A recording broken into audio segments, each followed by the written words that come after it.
ഇത് വലിയൊരു ഗോപുരമാണ്, നിങ്ങൾക്ക് കയറാൻ പറ്റത്തില്ല. നിങ്ങൾ തുടർച്ചയായിട്ട് പറഞ്ഞുകൊണ്ടിരുന്നു. എന്നാൽ കുറെ തവളകൾ ഇങ്ങനെ ചാടി ചാടി ഗോപുരത്തിന്റെ പകുതികളെത്തി. ഈ കാണാൻ നിൽക്കുന്നവര് വീട്ടിൽ കിടന്ന് വിളിക്കാൻ നിങ്ങൾക്ക് പറ്റത്തില്ല, ഇപ്പൊ വലിയ ഗോപുരമാണ്, നിങ്ങൾക്ക് കയറാനായിട്ട് പറ്റത്തില്ല.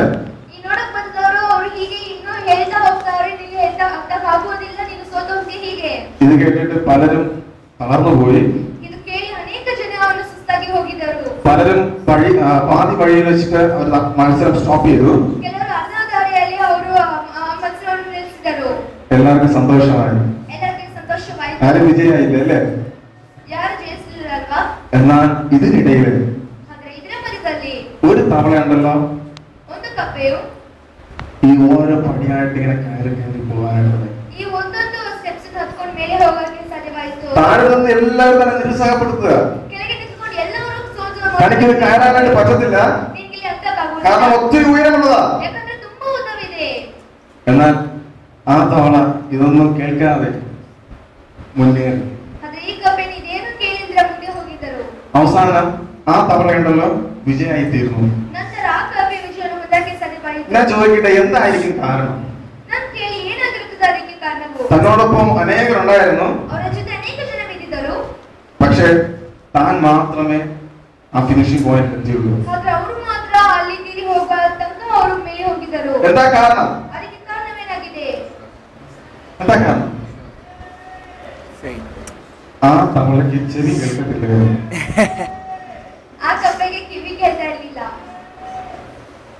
ഇതുപോലെ നമ്മുടെ ചുറ്റുപാട് നാം പലതിനും ചെവി കൊടുക്കുക. അവിടുന്ന് കേൾക്കുന്നതും ഇവിടുന്ന് കേൾക്കുന്നതും നമ്മൾ ശ്രദ്ധിക്കും. എന്നിട്ട് മുന്നോട്ട് പോകുന്നതിന് പകരം നാം പിന്നോട്ട് പോകും. എന്നാൽ കർത്താവ് ആഗ്രഹിക്കുന്നത് നാം മറ്റുള്ളവരെ നോക്കി നിൽക്കാനല്ല, കർത്താവിനെ നോക്കി മുന്നോട്ട് പോകാനാണ്. നമ്മുടെ കർത്താവിനെ നോക്കി മുന്നോട്ട് പോകണം. ഇത്ര പേർക്ക് സന്തോഷമുണ്ട്? ഒന്ന് ഉച്ചത്തിൽ പറയാമോ? അത് നേരത്തെ ചിന്തിക്കാനായിട്ട് ഒരു വളരെ സുരക്ഷിതമായിട്ടുള്ളൊരു വാക്യം വായിക്കാനായിട്ട് താല്പര്യപ്പെടുന്നു. എബ്രായർ 11-ാം അധ്യായം 8-ാം വാക്യം. ഒരാഴ്ച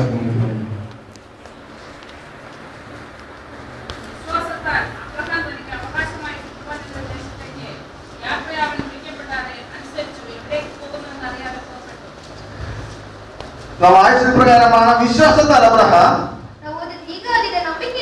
തനിക്ക് അവകാശമായി കിട്ടുവാനിരുന്ന ദേശത്തേക്ക്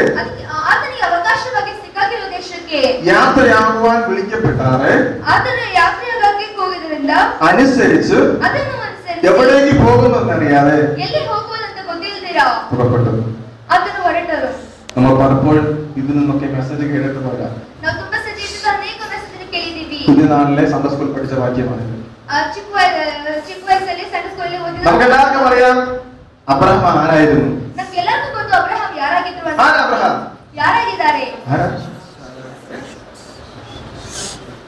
പറഞ്ഞേ, ആ വിശ്വാസികളുടെ പിതാവായിട്ടുള്ള അബ്രഹാം. വിശ്വാസികളുടെ പിതാവായ അബ്രഹാമത്തിനെ ദൈവം വിളിക്കുകയാണ്. നമുക്കറിയാം എങ്ങനെ അബ്രഹാമിനെ ദൈവം വിളിച്ചേ?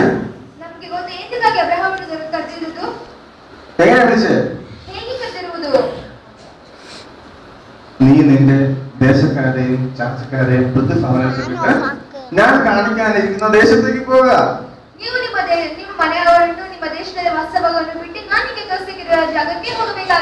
അതാണ് അബ്രഹാമിനോട് വിളി. എന്നാൽ ഇവിടെ പറയുന്നു വിശ്വാസത്താൽ അബ്രഹാം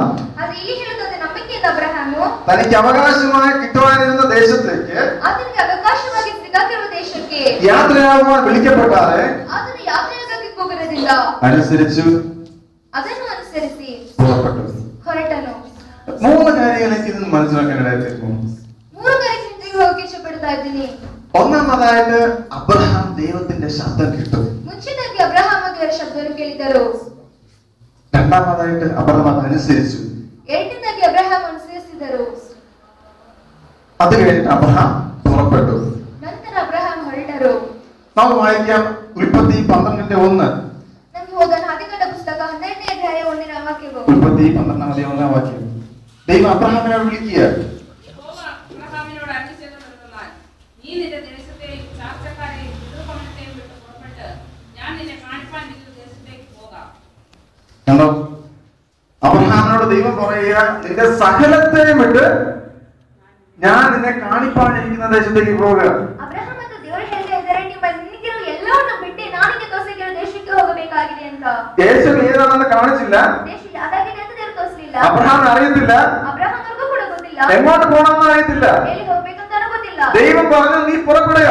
ದೇವರು ಹೇಳಿದರೆ ಹೊರಟಬೇಕಾಗಿದೆ. നമുക്കറിയാം അബ്രഹാമിന്റെ ബാക്ക്ഗ്രൗണ്ട് എന്തോ. ನಮಗೆ ಗೊತ್ತು ಅಬ್ರಹಾಂ ಅವರ ಹಿಂದಿನ അബ്രഹാം ആരായിരുന്നു? ಅಬ್ರಹಾಂ ಯಾರಾಗಿದ್ರು? അബ്രഹാമിന്റെ പിതാവ് ഒരു വിഗ്രഹത്തെ ഉണ്ടാക്കുന്ന വ്യക്തിയാണ്. ಅಬ್ರಹಾಂ ಅವರು ತನ್ನ ಒಂದು ವಿಗ್ರಹ ಸೃಷ್ಟಿ ಮಾಡುವಂತ ವ್ಯಕ್ತಿಯಾಗಿದ್ದರು. അബ്രഹാം എന്ത് ചെയ്യുന്നറിയാമോ? ഈ അപ്പൻ ഉണ്ടാക്കുന്ന ഓരോ വിഗ്രഹത്തെ കൊണ്ട് ചന്തയിൽ കൊണ്ട് മാർക്കറ്റിൽ കൊണ്ടുപോയി വിൽക്കുന്നത് അബ്രഹാമിന്റെ ജോലി. ಅಬ್ರಹಾಂ ಕೆಲಸ ತಂದೆ ಮಾಡೋ ಒಂದೊಂದು ವಿಗ್ರಹವನ್ನು ಅಂಚು ಕಚೇರಿ ಹೋಗಿ ಅಲ್ಲಿ ಕೊಡಬೇಕಾಗಿದೆ. അപ്പനെ സഹായിക്കുന്നതാണ് അബ്രഹാമിന്റെ ജോലി അല്ലേ? പക്ഷേ ഇവിടെ ദൈവം വിളിച്ചപ്പോൾ അബ്രഹാം തിരിച്ചറിഞ്ഞു. ಇಲ್ಲಿ ದೇವರನ್ನ ಹೋಗುವಾಗ ಅಬ್ರಹಾಂ ಅವರಿಗೆ ಅದು ಗೊತ್ತಿತ್ತು. നമ്മളറിയാം, ദൈവത്തെ കുറിച്ച് ഒന്നും അറിഞ്ഞാത്ത ഒരു വ്യക്തി പെട്ടെന്ന് ദൈവശബ്ദം തിരിച്ചറിയണമെങ്കിൽ അതൊരു വലിയൊരു കൃപയാണ് അല്ലേ? ಏನು ಗೊತ್ತಿಲ್ಲದ ವ್ಯಕ್ತಿಯು ಬೇಗ ದೇವರ ಶಬ್ದವನ್ನು ಕೇಳಬೇಕಂತ ದೊಡ್ಡ ಕೃಪೆಯಾಗಿದೆ. ദൈവം അബ്രഹാമിനെ വിളിച്ചപ്പോൾ അബ്രഹാം അത് തിരിച്ചറിഞ്ഞു. ಅದು ದೇವರು ಅಬ್ರಹಾಮನ್ನು ಕರೆಯುವಾಗ ಅಬ್ರಹಾಂ ಅವರು ತಿಳಿದಿದ್ದರು, ಅದನ್ನು ಕೇಳಿ ತಿಳಿದಿದ್ದರು. ആ തിരിച്ചറിവ് തന്നെ സകലത്തെ വിടുവാൻ സഹായിച്ചു. ಅದನ್ನು ಕೇಳಿದ್ದರಿಂದ ಆತನಿಗೆ ಎಲ್ಲ ಕಾರ್ಯವನ್ನು ಮಾಡಕ್ಕೆ ದೇವರು ಸಹಾಯ ಮಾಡಿದರು. പലപ്പോഴും നമ്മുടെ ജീവിതം ചിന്തിച്ചു നോക്കിയേ. ತುಂಬಾ ಸತಿ ನಮ್ಮ ಜೀವನ ಕೂಡ ಚಿಂತೆ ಮಾಡಿ നാം ദൈവശബ്ദം കേട്ടു, ನಾವು ದೇವರ ಶಬ್ದವನ್ನು ಕೇಳಿದೀವಿ, ഇറങ്ങി തിരിച്ചു, ನಾವು ಅದಕ್ಕೆ ಹೇಳಿದೀವಿ. പക്ഷെ എല്ലാം വിട്ടു. ಆದ್ರೆ ನಾವೆಲ್ಲ ಬಿಟ್ಟಿದೀವ. ഒന്ന് ചിന്തിച്ചു നോക്കിയേ. നാം ലോകത്തിലായിരുന്നു. ಒಂದು ಚಿಂತೆ ಮಾಡಿ ನೋಡಿ, ನಾವು ಲೋಕದಲ್ಲಾಗಿದ್ವಿ. ലോകത്ത് നിന്ന് ദൈവം നമ്മെ വിളിച്ചു, ಲೋಕದಲ್ಲಿ ದೇವರು ಕೂಡ ಕರೆದಿದ್ದರು, നമ്മെ നിർത്തി. എന്നാൽ ತಿಳಿಸಿದರು. നാം മുൻപുള്ളവയെ പലതും വിട്ടിട്ടുണ്ടോ? ಅದೇ ನಾವು ಹಿಂದೆ ಇರುವ എന്നാൽ ഇവിടെ കാണുന്നു അബ്രഹാം തനിക്കുള്ള സകലം വിട്ടു. ಅದೇ ಇಲ್ಲಿ ಹೇಳಿದ್ರೆ ಅಬ್ರಹಾಂ ಅದಕ್ಕೆ ಎಲ್ಲವನ್ನು ಬಿಟ್ಟಿದ್ದರು. തനിക്കുള്ള സമ്പത്ത് ആ ദേശത്ത് വിട്ടു. ಅವ್ರಿಗೆ ಇರುವ ಧನವು ಆ ದೇಶದಿಂದ ಬಿಟ್ಟಿದ್ದರು. തനിക്ക് ആ ദേശത്ത് ഒത്തിരി ഭൂമിയൊക്കെ ഉണ്ടായിരുന്നേക്കാം, അതെല്ലാം വിട്ടു. ಆತನಿಗೆ ಆ ದೇಶದಲ್ಲಿ ಅನೇಕ ಸ್ಥಳಗಳಲ್ಲಿ ಇರಬಹುದು, ಅದನ್ನೆಲ್ಲ ಬಿಟ್ಟಿದ್ದರು. ദൈവശബ്ദം കേട്ട് അബ്രഹാം ഇറങ്ങിത്തിരിക്കാനായിട്ട് ഇടയായിത്തീരുന്നു. ದೇವರ ಶಬ್ದವನ್ನು ಕೇಳಿದ ಅಬ್ರಹಾಂ ಆತನು ಇಳಿದಿದ್ದ ದೇವರ ಶಬ್ದಕ್ಕಾಗಿ ಇಳಿದಿದ್ದರು. അതുകൊണ്ട് തന്നെ അബ്രഹാം ദൈവത്തിൽ വിശ്വസിച്ചതായിട്ട് നമുക്ക് മനസ്സിലാക്കാം.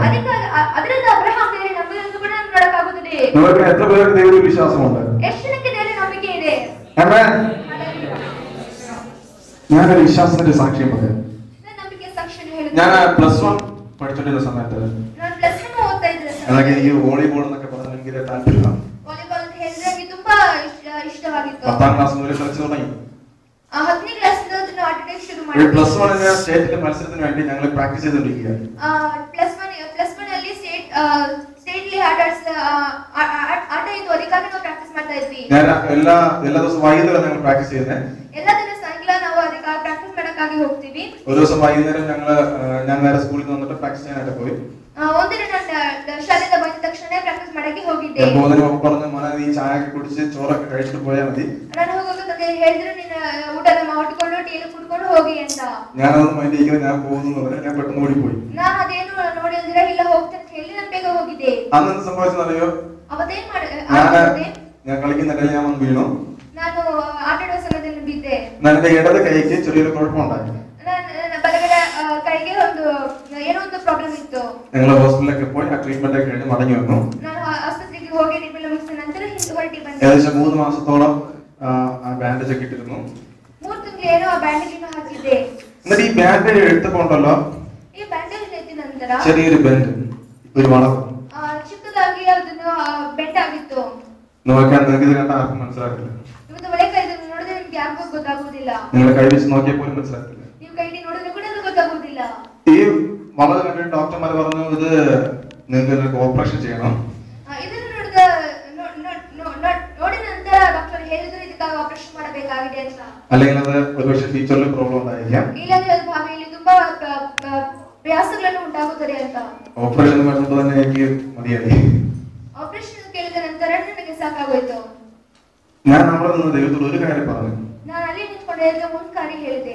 ദൈവമേ, അങ്ങ് മനുഷ്യനെ സൃഷ്ടിച്ചത്, ದೇವರೇ ನೀನು ಮನುಷ್ಯನ ಸೃಷ್ಟಿ ಮಾಡಿರುವುದು, അങ്ങ് എന്നെ സൃഷ്ടിച്ചെങ്കിൽ ನೀನು ನನ್ನನ್ನು ಸೃಷ್ಟಿ ಮಾಡಿದರೆ ഇത് വെറും നിസ്സാരമായിട്ടുള്ള കാര്യമാണ്. ಇದು ಒಂದು ಚಿಕ್ಕ ಕಾರ್ಯವಾಗಿದೆ. അങ്ങ് എങ്ങനെ സൃഷ്ടിക്കുന്നത് നിസ്സാരമായിട്ടുള്ള കാര്യമാണ്. ನೀನು ನನ್ನ ಸೃಷ್ಟಿ ಮಾಡುವುದು ಅದೊಂದು ಚಿಕ್ಕ ಕಾರ್ಯವಾಗಿದೆ. ഞാൻ അവിടെ നിന്ന് തന്നെ ദൈവത്തോട് ഇപ്രകാരം പറഞ്ഞിട്ട് ഞാൻ പ്രാർത്ഥിച്ച വീട്ടിലേക്ക് കടന്നുപോയി. ನಾನು ಅಲ್ಲಿ ನಿಂತ್ಕೊಂಡು ಹೀಗೆ ಹೇಳ್ಕೊಂಡು ಪ್ರಾರ್ಥನೆ ಮಾಡಿ ಮನೆಗೆ ಹೊರಟಿದೆ. എന്നാൽ ഇന്ന് പറയട്ടെ, ദൈവം അത്ഭുതകരമായി എന്നെ വിടുവിച്ചു. ಆದ್ರೆ ಇವತ್ತು ಬೆಳಗ್ಗೆ ಅದ್ಭುತವಾಗಿ ಬಿಡುಗಡೆಗೊಂಡಿದ್ದಾರೆ. യാതൊരു പ്രശ്നമല്ല. ಯಾವ ಪ್ರಶ್ನೆಯೂ ಇಲ್ಲ. എനിക്ക് വലത് കൈകൊണ്ട് എത്രത്തോളം വെയിറ്റ് എടുക്കാൻ പറ്റും അത്രയും വെയിറ്റ് ഇടതൊക്കെ എടുക്കാൻ പറ്റും. ನನಗೆ ಬಲ ಕೈಯಲ್ಲಿ ಎಷ್ಟು ವೆയിಟ್ ಎತ್ಕೊಳ್ಳೋಕ್ಕಾಗುತ್ತೋ ಅಷ್ಟೇ ಎಡಗಡೆ കൈಯಲ್ಲಿ ಕೂಡ ಎತ್ಕೊಳ್ಳೋಕ್ಕಾಗುತ್ತೆ. ദൈവത്തിൽ വിശ്വാസമുണ്ടെങ്കിൽ ಇವತ್ತು ಭಯಂಕರ ದೇವರಲ್ಲಿ ನಂಬಿಕೆ ಇದ್ದರೆ കർത്താവിന് ചിലത് ചെയ്യാൻ കഴിയും. ದೇವರು ಕೆಲ ಕಾರ್ಯಗಳನ್ನು ಮಾಡುತ್ತಾರೆ. ദൈവത്തിൽ അന്ധമായി വിശ്വസിക്കുക. ದೇವರಲ್ಲಿ ಏನು ಗೊತ್ತಿದೆ? അബ്രഹാം അതാണ് ചെയ്തത്. അബ്രഹാം ചെയ്തതാണ്. ಅದೇ ಆಗಿದೆ ಅಬ್ರಹಾಮನು ಮಾಡಿದ್ದು. ദൈവത്തിൽ വിശ്വസിച്ചുകൊണ്ട് അബ്രഹാം പുറപ്പെട്ടു. ದೇವರನ್ನು ನಂಬಿಕೊಂಡು ಅಬ್ರಹಾಮ ಹೊರಟಿದ್ದರು. വളരെ ദൈവത്തിന്റെ ശബ്ദം കേട്ടു. ಮುಂಚಿನಾಗಿ ದೇವರ ಶಬ್ದವನ್ನು ಕೇಳಿದರು. എന്നിട്ട് അബ്രഹാം പുറപ്പെട്ടു. ನಂತರ ಅಬ್ರಹಾಮ ಹೊರಟಿದ್ದರು. അത് 4-ാം വാക്യപ്രകാരം പറയുന്നു. ಅದು 4ನೇ ವಾಕ್ಯದಲ್ಲಿ ಹೇಳುತ್ತಾ ಇದೆ. ಹೋಗ ತನ್ನೋಡು ಕಲ್ಪಿಸಿದപോലെ ಅಬ್ರಾಮ್ പുറപ്പെട്ടു. ലോത്തും അവനോട് കൂടെ പോയി. കാരാനിൽ നിന്ന് പുറപ്പെടുമ്പോൾ അബ്രാമിന് 75 വയസ്സായിരുന്നു. അവിടെ നോക്കിയേ, ദൈവം എന്ത് പറഞ്ഞു? അബ്രഹാം അവിടെ അനുസരിക്കുക. ಅಲ್ಲಿ ನೋಡಿ ದೇವರು ಏನು ಹೇಳಿದ್ರು ಅದು ಅಬ್ರಹಾಮ ಅನುಸರಿಸುತ್ತಾ ಇದ್ದಾರೆ. അബ്രഹാം നോക്കി, ഇനി ഭാവിയിൽ എന്ത് സംഭവിക്കുന്നു അബ്രഹാം നോക്കിയില്ല. ಆ ಭಾವಿಯಲ್ಲಿ ಏನಾಗುತ್ತೆ ಅಂತ ಕೂಡ ಅಬ್ರಹಾಮ ನೋಡ್ಲಿಲ್ಲ. ആര് സഹായിക്കുമെന്ന് അബ്രഹാം അറിയത്തില്ല. ಯಾರು ಸಹಾಯ ಮಾಡ್ತಾರೆ ಅಂತ ಅಬ್ರಹಾಮಿಗೆ ಗೊತ್ತಿಲ್ಲ. എവിടെ പോകണമെന്ന് അറിയില്ല. ಎಲ್ಲಿ ಹೋಗ್ಬೇಕಂತ ಗೊತ್ತಿಲ್ಲ. പക്ഷേ അബ്രഹാം പുറപ്പെട്ടു. ಹಾಗೆ ಅಬ್ರಹಾಮ ಹೊರಟಿದ್ದರು. നോക്കാൻ കർത്താവ് നമ്മെ വിളിക്കുന്ന വിളിപ്രകാരമായിരിക്കും. ಇವತ್ತು ಬೆಳಕಾಲ ದೇವರ ಮನೆ ಕರೆದಿದ್ರೆ ಅದು ಹೀಗಾಗಿರುತ್ತದೆ. ഒരുപക്ഷെ നമുക്കറിയത്തില്ല എപ്രകാരം എങ്ങനെ സംഭവിക്കും. ನಮಗೆ ಗೊತ್ತಿಲ್ಲದಿರಬಹುದು ಹೇಗೆ ಅದು ಯಾವಾಗ ನಡೀತದೆ ಅಂತ. ഞാൻ വിശ്വസിക്കുന്ന കാര്യമുണ്ട്. കർത്താവ് എന്നെ വിളിച്ചിട്ടുണ്ടോ? എന്തിനാണ് വിളിച്ചത്? അത് ദൈവം നിന്നോട് നിവർത്തിക്കും. ಅದು ಇವತ್ತು ಬೆಳಕಾಲ ದೇವರ ಮನೆ ಕರೆದಿದ್ರೆ ಅದು ಏನಕ್ಕೆ ಕರೆದಿದ್ದ ವಿಷಯವಾಗಿ ನಿಮಗೆ ತುಂಬಿಸುತ್ತಾರೆ. ദൈവം അബ്രഹാമിനെ വിളിച്ചു. അബ്രഹാം അതനുസരിച്ചു. ದೇವರು ಅಬ್ರಹಾಮನು ಕರೆದಿದ್ರು. ಅಬ್ರಹಾಮ ಅದನ್ನು ಗಮನಿಸಿ ಕೇಳಿದರು. തനിക്കുള്ളതെല്ലാം വിട്ടു പുറപ്പെട്ടു. ಆತನಿಗೆ ಇದ್ದ ಎಲ್ಲವನ್ನೂ ಬಿಟ್ಟು ಅದನ್ನು ಹೊರಟರು. നിങ്ങൾ ഉപേക്ഷിച്ച് നോക്കിയാ 75 വയസ്സുള്ള അബ്രഹാം തനിക്ക് നഷ്ടപ്പെട്ട തനിക്ക് എല്ലാം ഉപേക്ഷിച്ച് പുറപ്പെടാനുള്ള മനസ്സുണ്ടായി. തനിക്ക് എന്ത് കിട്ടി? 75 ವಯಸ್ಸಿದ್ದ ಅಬ್ರಹಾಮ ಆತನಿಗೆ ಇರೋದು ಎಲ್ಲವನ್ನೂ ಬಿಟ್ಟು ಅದನ್ನು ಹೊರಟರು. ಹಾಗೆ ಆತನಿಗೆ ಏನು ಸಿಕ್ತು? ഒരുപക്ഷെ നമ്മോട് പലരും ചോദിക്കുന്നത് തന്നെയാണ്. ಒಂದಾಗಿದೆ ನಮ್ಮ ಹತ್ರ ಅನೇಕರನ್ನು ಕೇಳಿದ್ರೆ ಹೀಗೆ ಆಗಿರಬಹುದು. നീ അനേക നാളുകൊണ്ട് ദൈവത്തെ ആരാധിക്കുന്നു. ನೀ ತುಂಬಾ ವರ್ಷದಿಂದ ದೇವರನ್ನು ಮಾಡ್ತಾ ಇದ್ದೀಯ. അനേക വർഷങ്ങൾ കൊണ്ട് ചർച്ചയിൽ പോകുന്നു. ಅನೇಕ ವರ್ಷದ ಸಭೆಗೆ ಹೋಗ್ತಾ നിനക്ക് എന്ത് ಇದ್ದೀಯ. കിട്ടി? ಅದನ್ನು ಏನು ಸಿಕ್ತು? അങ്ങനെ പലപ്പോഴും നിന്നോടും നമ്മുടെ സമൂഹം ചോദിക്കുന്നതായിരിക്കാം. ತುಂಬಾ ಸತಿ ನನ್ನ ಹತ್ರ ನಿಮ್ಮ ಹತ್ರ ನಮ್ಮ ಸುತ್ತಲೂ ಕೇಳಬಹುದು. എന്നാൽ ഞാൻ കാര്യം പറയട്ടെ, വിളിച്ചവൻ ദൈവമാണെങ്കിൽ ಆದ್ರೆ ಈ ಓದುಗರೆ ಹೇಳ್ತೀನಿ, അവൻ വിശ്വസ്തനാണ്. നിന്നെ അന്ത്യത്തോളം നടത്തുന്ന ശക്തനാണ്. ನಿಮ್ಮನ್ನು ಕೊನೆ ತನಕ ನಡೆಸೋಕೆ ಶಕ್ತನಾಗಿದ್ದಾರೆ. ദൈവത്തെ വിശ്വസിക്കുക. ನೀವು ದೇವರನ್ನು ನಂಬಿ. ദൈവം വന്ന് നിർത്തിക്കും. ದೇವರನ್ನು ತುಂಬಿಸುತ್ತಾರೆ. നോക്കി, അബ്രഹാം ദൈവത്തെ വിശ്വസിച്ച് ഇറങ്ങി തിരിച്ചത് കൊണ്ട് ಇಲ್ಲಿ ಅಬ್ರಹಾಂ ದೇವರನ್ನು ನಂಬಿಕೊಂಡು ಎಲ್ಲ ಬಿಟ್ಟು ಹೊರಟಿದ್ದಾರೆ ಅಂತ. അതിന്റെ 2-ാം വാക്യത്തിൽ 12:2 ദൈവം ചില വാഗ്ദത്തങ്ങൾ അബ്രഹാമിന് കൊടുക്കുക. 12ನೇ ಅಧ್ಯಾಯದಲ್ಲಿ 2ನೇ ವಾಕ್ಯದಲ್ಲಿ ಕೆಲ ವಾಗ್ದಾನಗಳನ್ನು ದೇವರು ಅಬ್ರಹಾಂಗೆ ಕೊಡ್ತಾ ಇದ್ದಾರೆ. ഞാൻ നിന്നെ വലിയൊരു ജാതിയാക്കും. ನಾನು ನಿನ್ನನ್ನು ದೊಡ್ಡ ಜಾತಿಯಾಗಿ ಮಾಡುತ್ತೀನಿ. നിന്നെ അനുഗ്രഹിച്ച് നിന്റെ പേര് വലുതാക്കും. ನಿನ್ನನ್ನು ಅನುಗ್ರಹಿಸಿ ನಿನ್ನ ಹೆಸರನ್ನು ದೊಡ್ಡದಾಗಿ ಮಾಡುತ್ತೀನಿ. നീ ഒരു അനുഗ്രഹമായിരിക്കും. ನೀನು ಒಂದು ಅನುಗ್ರಹವಾಗಿ എത്ര വലിയ വാഗ്ദത്തം അല്ലേ? ಅದೆಷ್ಟು ದೊಡ್ಡ ವಾಗ್ದಾನ. ഹല്ലേലൂയ. ಹಲ್ಲೆಲೂಯ. ഈ വാഗ്ദത്തം പ്രാപിച്ചുകൊണ്ട് അബ്രഹാം പോവുക. ಈ ವಾಗ್ದಾನವನ್ನು ಹೋಗಿ ಅಬ್ರಹಾಂ ಹೊರಡ್ತಾ ಇದ್ದಾರೆ. അബ്രഹാമിന്റെ ജീവിതം പരിശോധിച്ച് നോക്കിയേ. ಅಬ್ರಹಾಮ ಜೀವಿತವನ್ನು ಹುಡುಕೊಂಡು ನೋಡಿದ್ರೆ ദൈവം കൊടുത്ത വാഗ്ദത്തം വലിയ വാഗ്ദത്തമാണ്. ದೇವರು ಕೊಟ್ಟಿದ್ದ ವಾಗ್ದಾನ ಒಂದು ದೊಡ್ಡ ಕಾರ್ಯವಾಗಿದೆ. ഞാൻ നിന്നെ വലിയൊരു ജാതിയാക്കാൻ പോവുക. ನಾನು ನಿನ್ನನ್ನು ದೊಡ್ಡ ಜಾತಿಯಾಗಿ ಮಾಡುತ್ತೀನಿ. ഞാൻ നിന്നെ അനുഗ്രഹിച്ച് വർദ്ധിപ്പിക്കാൻ പോവുക. ನಾನು ನಿನ್ನ ಅನುಗ್ರಹಿಸಿ ನಿನ್ನ ಹೆಚ್ಚಾಗಿ ಮಾಡ್ತಾ ಹೋಗ್ತಾ ಇದ್ದೀನಿ. പക്ഷെ അവിടെ ഒരു കുഴപ്പമുണ്ട്. ಅಲ್ಲಿ ಅಲ್ಲದ ತೊಂದರೆ ಇದೆ. അബ്രഹാമിന് മക്കളില്ല. ಅಬ್ರಹಾಂಗೆ ಮಕ್ಕಳಿರಲಿಲ್ಲ. മക്കളില്ലാത്ത അബ്രഹാം എങ്ങനെ വലിയൊരു ജാതിയായിട്ട് മാറും? ಮಕ್ಕಳಿದ್ರೆ ಅಬ್ರಹಾಂ ಹೇಗೆ ದೊಡ್ಡ ಜಾತಿಯಾಗಿ ನಿಗುತ್ತಾರೆ? എങ്ങനെ ജാതിയായിട്ട് മാറും? ಅದು ಹೇಗೆ ದೊಡ್ಡ ಜಾತಿಯಾಗಿ ನಿಗುತ್ತಾರೆ?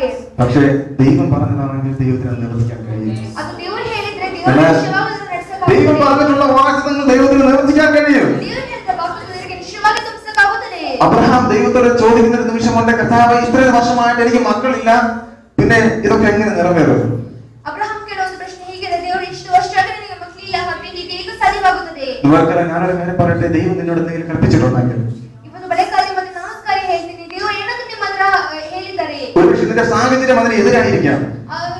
ಏನಾಗುತ್ತೆ ನಿಮ್ಮ ಅಂತ ಒಂದು ಸಂದರ್ಭಕ್ಕೆ നിന്റെ കുടുംബം അതിനെതിരായിരിക്കാം. ನಿಮ್ಮ ಕುಟುಂಬಕ್ಕೆ ಎದುರಾಗಿರಬಹುದು. നിന്റെ സ്നേഹിതർ അതിനെതിരായിരിക്കാം. ನಿಮ್ಮ ಸ್ನೇಹಿತರಿಗೆ ಎದುರಾಗಿರಬಹುದು. പക്ഷെ